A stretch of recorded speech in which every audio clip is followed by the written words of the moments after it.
Hello everybody. In this week's video, I'm going to be teaching you guys one thing that you need to be doing to every single one of your photos to make them look so much better. And that one thing is to create a totally custom vignette. Now, I know a lot of you guys have probably tried vignettes before. Maybe it's been in Lightroom, maybe it's been in Adobe Camera Raw.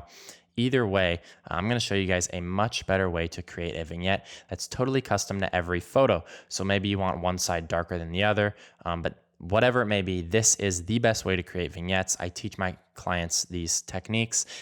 This is my favorite technique. I literally use it on every single one of my photos. So I really want to show you guys, and I really hope that you will consider using it. There is a fair amount of steps here, so I highly recommend trying this alongside your own image and pausing the video as you try it until you try it a few times and you've kind of figured out exactly what to do and exactly what you like. So we're going to go ahead and open an image directly into Photoshop. All right, guys, so let's go ahead and get started. So I'm going to show you guys exactly how I would build out a custom vignette on this image here. First of all, I want to show you guys the before and after. So this is before the vignette and this is after. Before and after. So you can see it really helps me bring the viewer's eye to the center of the frame, to the interesting part of the photo, which is this really crazy rock and this really great light. Whereas before, obviously the rock is still intriguing, but it is a little bit better with the vignette because we've kind of gotten rid of the distracting edges where it's a little bit bright. So I'm going to show you guys exactly how to do this. Previously, I know a lot of you guys have probably done this in Lightroom Catalog or Adobe Camera Raw. You've just dragged the vignette slider, which is an all right way to do it, but it's definitely not the best way to do it. So I'm going to show you guys the absolute best way to put on a vignette. Now I'm going to get rid of this layer, and the first thing we want to do is create a new folder, and we're going to call that vignette, and we're going to create two layers inside of it. Now I'm going to call this one brighten center, and I'm going to call this one darken edges. Now you don't have to rename the layer, but I just like to do that because it helps me stay organized. So in this brighten center layer, what we want to do is grab this elliptical marquee tool. You can press M to load that out, and you want to draw a circle. Now if you go to draw a circle, it can be a little bit difficult to get it perfect. I did a pretty good job there, but if you're new to this tool, the one cool trick to do this is to click and drag from roughly around the center of your photo and hold the Alt Option key, and it will create from the center. So my circle's looking pretty good. Now you can drag it into place until it snaps right in the middle. You definitely want it right in the middle for most photos.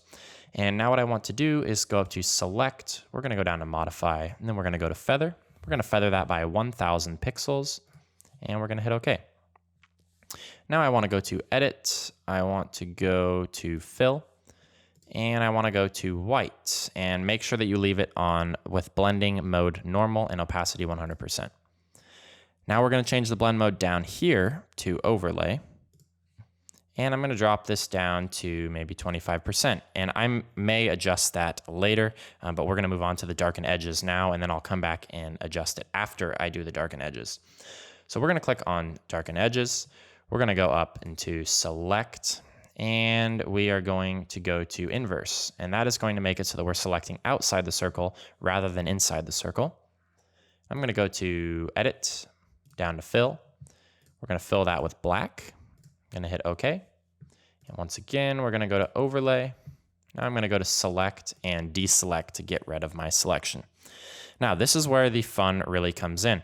So a lot of you guys may have your photo looking like this where it fills the whole screen. You do want to zoom out for that. So on a Mac, that's Command minus. On a PC, that would be Control minus. I usually like it right about here. Now I'm going to go Command T on a Mac. That would be Control T on a PC. Then I'm going to Control click on Mac. That would be a right click on a PC. And I'm going to hit warp. Now, this is one of the most cool things about using this tool here is that it's totally customizable. So we can drag this out to adjust our vignette. And that is really where this is going to shine, because not every photo you want the edges to be dark in the same values. On a lot of photos, you may want one side to be darker than the other. On this photo, I want the top and the bottom to be darker than I want the sides, because on the sides, you can see we have these bright white clouds and a little bit of light coming through. But on the bottom and the top, I have dark clouds, and then I have dark rock. So I want to keep those a little bit darker than I would keep the sides of the frame. And I'm just going to keep pulling this out until I'm happy with it. So there's really no science to doing this. It's totally up to you as to how strong you want it to be. And I always recommend going stronger than you think, and then you can adjust the opacity later when you're new to this. But I think that this is looking pretty good for me. So I'm going to go ahead and hit enter and let that load out. Now, one thing to keep in mind is in this photo, the light is coming from the center of the frame, but you may have photos where you have a great sunset or great sunrise and the light is bleeding in from one side rather than the other. And if that is the case, you may want to have one side be a lot darker and the other side be a lot lighter. So you would drag it way out on one side and maybe not drag it very much at all on the other side. So that would be one way to kind of help shape the light in your image really easily.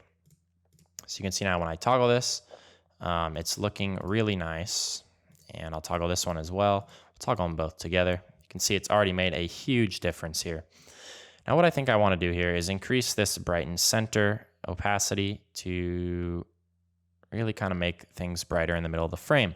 But I don't like what it's doing to the really bright spots on my image there.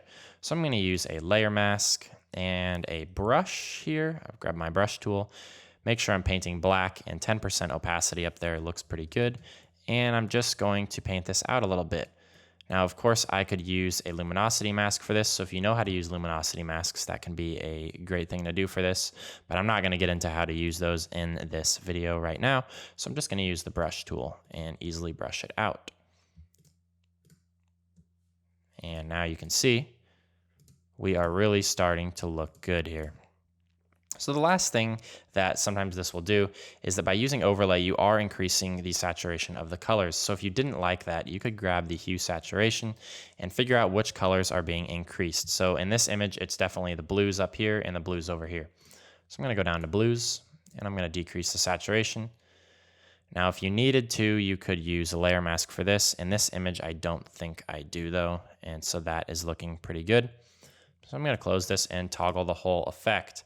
Now you can see that before the photo was looking good, we had great light, we had a great subject, we have some great foreground lines here, but by adding this vignette, we've really helped kind of bring the attention to the center of the frame.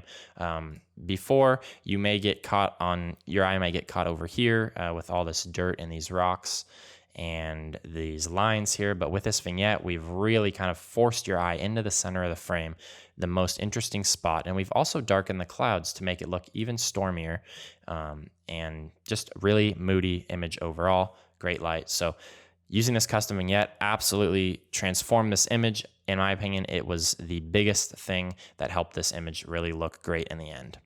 Alrighty, everybody, that wraps up how to make a totally custom vignette. Really hope you guys found this tutorial helpful. I'm not kidding when I say that I literally use this on every single one of my images. It's one of the last steps that I take all the time.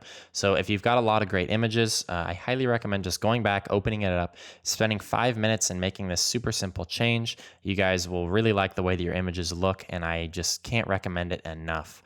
So let me know what you guys think in the comments. Thank you guys so much for checking out this week's video. We'll talk to you guys next time. Bye-bye.